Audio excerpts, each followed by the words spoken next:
প্রিয় শুভাকাঙ্ক্ষীরা, আশা করি সবাই ভালো আছেন। আজকে আমরা নতুন করে একটা জায়গায় ট্যুর দিতে যাচ্ছি। কিছুক্ষণের মধ্যে আমরা গাড়ি তুলতে যাবো। পিছনে আমাদের অনেকগুলো গাড়ি দাঁড়িয়েছে, যে কোনো একটার মধ্যে চড়ে আমাদের গন্তব্যে আমি পৌঁছাবো। ওই বাকি দৃশ্য ওখানে গেলে দেখতে পারবেন কোথায় যাচ্ছি।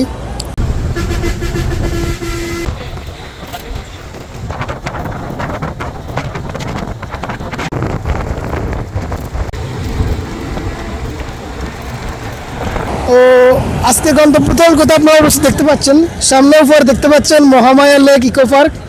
হ্যাঁ, আমরা আজকে এখানে যাচ্ছি। চলুন আমরা ভিতরে গিয়ে আপনাদেরকে দেখাবো ভিতরের দৃশ্যটা কেমন।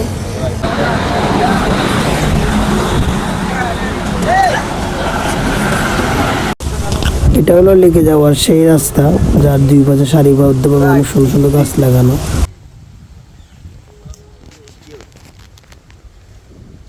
চলে এসেছি লেকের কাছাকাছি। এখনই টিকিট কাউন্টারে গিয়ে আমরা টিকিট কেটে ভিতরে প্রবেশ করব। আসুন, এখানে টিকিট কাউন্টার, এখান থেকে মহামায়া লেকের টিকিট কেটে আমরা ভিতরে প্রবেশ করব।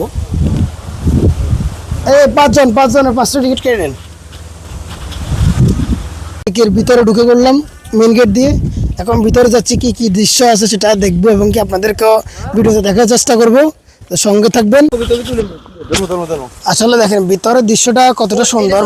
মানুষে এদিক দিয়ে নামছে, সামনে বড় বড় লম্বা ঝাড়ু গাছগুলো, মানে এই দৃশ্যটা আসলেই প্রাকৃতিক দৃশ্য। এটা মনোমুগ্ধকর একটা দৃশ্য, যেটা বলার বাইরে।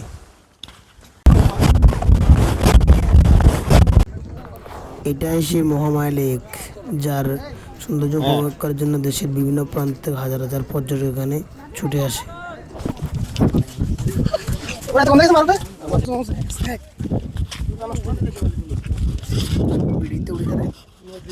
আসলে আজকের ট্যুরটা আমাদের একদম মজা নষ্ট হয়ে গেছে, কারণ বৃষ্টি শুরু হয়ে গেছে। সবাই অলমোস্ট অনেকটাই ভিজে গেছি। যারা এসছে পর্যটক সবাই মোটামুটি ভিজে এখান স্থান ত্যাগ করে দিছে। এই জন্য আজকে ট্যুরটা তো মজা হলো না। তারপরে আমরা ওখানে যাবো, নৌকা দিয়ে ঘুরবো। চলুন।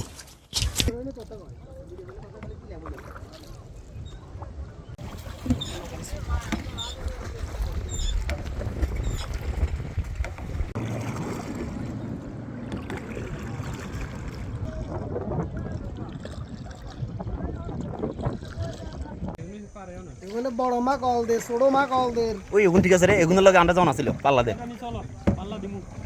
আজকের মতো মহামায়া লেকের আমাদের ট্যুর এখানে সমাপ্তি। অলরেডি সন্ধ্যা হয়ে গেছে। আমরা লেক পরিদর্শন করছি, পার্ক পরিদর্শন করছি, যা যা আছে মোটামুটি পরিদর্শন করছি।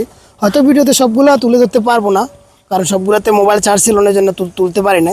এখন বৃষ্টি পড়ছে, সন্ধ্যা হচ্ছে, আমরা সবাই চলে যাব এখান থেকে। তো আমার সঙ্গে যারা আসছে সবাইকে একবার দেখিয়ে দিই। চলেন সবাইকে একটু। এরা হচ্ছে আজকে আমার সবার সঙ্গী।